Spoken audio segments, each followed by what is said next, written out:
def neex na la ci plateau bi yow. xam nga ñu ko ajaratu moomu. wallaay dama am seen faiblesse nëbb ma ko de xale yi dañ maa jàpp pour dëgër. ah waaw yàlla may wax nga naan ko merci moom ah lu tax mu wax ma ajaratu waxoon dara. déedéet dafa juum dafa bëggoon wax moom merci ajaratu Mami Samb ci fa man la bëggoon a ñëw déedéet appuyé wul de dafa ne dafa juum waaye ñun ñëpp benn lañu loolu la wax day rafetal rek waaye yow nga naan ko ajaratu waaye yow loolu war nga ko wax mënu ma ko sax répété yow ma ko répété waat mukk ay maman mi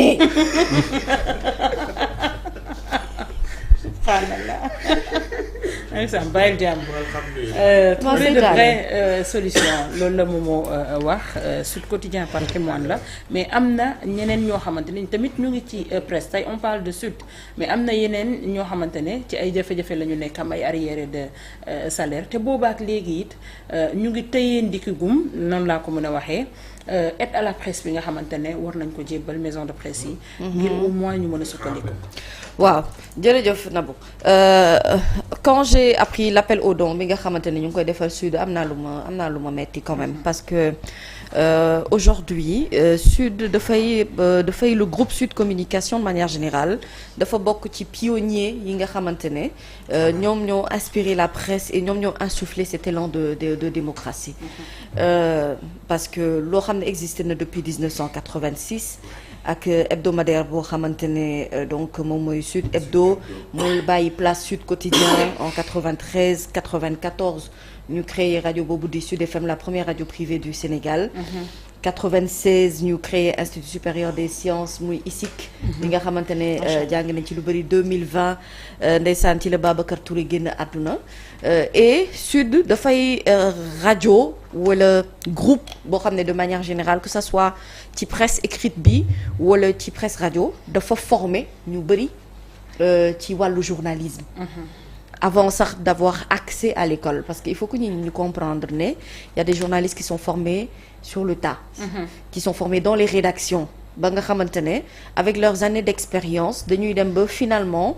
li ñu soxla ci wàllu journaliste technicité bi ak le fait que ça soit beaucoup plus huilé en termes de traitement d'information dañuy dem ba ñoom dañu koy maîtriser et donc groupe bu mel noonu nag nga xam ne wax dëgg yàlla c'est l'un des rares groupes ba fii ñu toll nii boo xamante ne ils sont très professionnels en termes de traitement d'information bokk nañ ci journalistes yi nga xamante ne ñoo gën a xarañ gën a pro ci li nga xamante ne moom moo jëm ci wàllu sérieux bi ñu soxla ci wàllu journalisme loolu groupe Sud Quotidien moom moo koy def maa ngi fàttaliku élection yi passé également taxawaayu rajo Sud FM bi nga xam ne am na ko autant aujourd'hui ñu mën a applaudir et magnifier le groupe Walfadjri aussi bi nga xamante ne def na liggéey bu am solo ci changement bi nga xam ne am na ci wàllum changement de régime bi ci annonce résultat yi d'ailleurs souvent Sud FM maanaam groupe la boo xamante ne ni groupe de référence la ba même en termes d'information et d'actualité doo am tiitaange pour reprendre seen ay informations parce que xam nga ne crédibilité bi am nañu ko fa donc c'est dommage que groupe bu mel noonu nag mu nekk di asphyxier ndànk-ndànk pour des raisons que nous ignorons mais xam nañu ne vraiment il y a une crise interne profonde mu am dans le secteur des médias. Et je vais corriger un de nos confrères qui j'ai entendu ce matin dire que aujourd'hui avec son nouveau régime dafa am benn presse boo xamante ne c'est une presse privilégiée. Je peux dire personnellement que ne ñoom li ñu foog amul. jafe-jafe yi nga xamante ne moom la journaliste yi di dund ñëpp a koy dundandoo bu dee ñoom dañu yaakaar ne dafa am une certaine presse catégorisée presse du pouvoir que dañoo am aujourd'hui loo xamante ne yeneen médias yi amuñu ko juum ngeen nax ngeen seen bopp. La vérité est que mu nekk sans limite ak mu nekk fu mu mënti doon réellement la presse est confrontée à des difficultés maintenant comme Momo le dit faisons la part des choses moi je peux porter le combat de Sud vraiment sans pour autant sax ma am ci lenn lu ma ciy tiit wala lu ma ciy ragal mën naa porter combat wu Walfadjri sans pour autant ma am lu ma ciy tiit wala ma am lu ma ciy ragal mën naa porter combat wu ñenn ak ñenn ci ay maisons de presse yoo xamante ne jàpp naa ne dans le sérieux et dans le traitement de l'information vraiment ay références lañu ci et surtout bougé wuñu ci point de vue li nga xamante ne moom moo jëm ci wàllu professionnalisme dans le métier je peux pas porter le combat de certains parce que jàpp naa ne à un certain moment rôle bi nga xamante ne moom la ñu waroon a am ñun en tant que si tu veux porteur de voix et en tant que donneur d'information et d'actualité, en tant que sens de responsabilité, à un moment donné amuñu ko mënuma porter combat wu aussi ñenn ci ay presse yoo xamante ne ni seen existence il le devait ci ñi nga xamante ne dañ doon tibb seeni poste mu nekk ci ay wàllu politique wala dara di leen gérer de telle manière que aujourd'hui nekkatuñu fi amatuñu moyen d'existence boobu parce que comme il le dit ce n'était ni basé ci li nga xamante ne moom moo jëm ci wàllu professionnalisme et ce n'était ni basé ci terme d'engagement bi nga xamante ne moom la ñu ci soxla mais tous ceux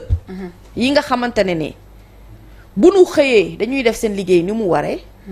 te ñu ngi joxe la bonne et la vraie information te nekkuñu ci benn tentative de corruption wala instrumentaliser wuñu leen di leen utiliser à d'autres fins ñooñu jàpp naa ne état bi daf leen a war a jàppale ma jàpp ne aussi li nga xamante ne moom mooy aide à la presse bi ci ñi ko yelloo dañ leen ko war a jox reconnu et ñu jàpp ne dëgg-dëgg ñu ngi def seen liggéey nu mu waree waruñu leen ko privé ma jàpp ne aussi ni ñu joxe aujourd'hui la part belle aujourd'hui à une télévision comme RTS qui on le comprend qui est une télévision de l'État mais service public noonu la ñu war a aussi soutenir yenn ci ay sociétés privées de médias yoo xamante ne ñu ngi ci dans le professionnalisme pur et dur te ñu ngi def seen liggéey ni mu waree pour man en termes de convention et en termes également d'accord de partenariat parce que l'État gagnerait aussi à pouvoir travailler avec une certaine média daf leen di favoriser te da leen di aider ci li nga xamante ne moom moo nekk ci seen liggéey ñu mën ko vulgariser ñu mën a tax ñu mën a am également portée bi ñu soxla portée médiatique bi ñu soxla ak traitement d'information sérieux bi nga xamante ne moom la ñu soxla pour que aujourd'hui ñu mën a yegg fi ñu mën a yegg et la vérité est que les maisons de presse ou pratiquement toutes les maisons de presse même les maisons de presse yi ngeen jàpp ne ce sont des maisons de presse pro pouvoir dañuy am ay jafe-jafe fay ay salaires ku ci daan fayeeku le 27 wala le 28 aujourd'hui yaa ngi fayeeku le 7 8 le 9 te si ça continue loolu mooy jur ay arriérés mooy dem nga am 1 mois 2 mois 3 mois 4 mois sans salaire et déjà que les conditions des journalistes sont entre guillemets misérables parce que nous n'avons pas aujourd'hui li nga xamante ne mooy yenn moyens de subsistance yi te loolu li koy waral mooy ne li nga xamante ne moom mooy effort bi ñu war a fournir pour dëgg-dëgg ñu mën a am productivité bi war en termes de richesse de programme et en termes de contenu en termes de proposition par rapport ak li public bi soxla lu bëri dafa manqué ci côté boobu dafa sooxe souvent li nga xamante ne moom la askan wi soxla duñ leen ko jox et ce qui fait que ñun on se rabat maintenant vers des débats yoo xamante ne ce sont des débats sans importance ou ce sont des débats de rue yoo xam ne finalement on l'amène sur la place publique et ce n'est pas ça la quintessence du journalisme en tant que tel. La quintessence du journalisme, c'est la quête de l'information, la recherche même, si tu veux, de la nouveauté en termes d'information. Mais quand je dis nouveauté, c'est différent de scoop. Bi nga xam ne dañ koy wër souvent mais ce scoop là peut être un bad buzz boo xam ne baaxul ci média baaxul ci image li nga xamante ne moom mooy productivité liñ ci soxla ci mbir mi ni mel. Donc man cet appel au don là, je lance vraiment si je le peux et si je peux me permettre. Ma lancer vraiment un appel à ce gouvernement-là. Il faut sauver Sud. Il faut sauver le groupe Sud. Il faut sauver aussi les médias sérieux yi nga xamante ne ñoo fi nekk di liggéey parce qu'il y va de l'intérêt et de l'avenir de notre profession bi nga xam ne de plus en plus décriée par benn partie peuple bi te wax nañu dëgg nag parce que li nu soxla dëgg-dëgg en termes de niveau d'intellect dañu ci desee lu bari j'ai l'impression que dañu commencer de plus en plus di désapprendre wala boog lu ñu jotoon a jàngit on ne se perfectionne plus nous sommes plus à la recherche de la perfection te on doit être forcément et tous les jours à la recherche de la perfection pour être à la hauteur de ñi ñuy seetaan bu nu fàtte ne dëgg la naam ay taskatu xibaar lañu waaye ñi ñuy seetaan souvent ñooñu ëpp xam-xam dans bien des domaines te tu ne peux pas être tu ne peux pas être spécialiste dans tous les domaines c'est pour ça qu'il y a une spécialisation dans chaque desk ci lu jëm ci wàllu journalisme parce que mënoo ay ci lépp mënoo am xam-xam ci lépp mais pour ñu mën a jox nit ñi qualité bi nga xamante ne moom la ñu soxla il faut que ñun ñu élever suñu niveau. il faut que ñu gën a yokk suñu gëstu il faut ñu gën a yokk suñu jàng et surtout il faut ñu gën a sérieux par rapport ak li ñuy def moytu benn politisation bi moytu benn manipulation boo xamante ne ñun sax dañ koy xam waaye souvent dañ koy nangu moytu également benn regard boo xamante ne foofu la ñuy bëgg a orienté te souvent dëppoowul ak dëgg te méngoo ak dëgg kese état bi li ko war ak diggante ak média yi mu def ko média bi li ko war ci diggante ak askan wi itam mu defal ko ba mu mat sët je crois que loolu mooy parfait équilibre bi nga xam ne foofu la ñu war a dem. d'accord jërëjëf Adjaratou Mamy alors fexe ba trouver parfait équilibre comme li ko Adjaratou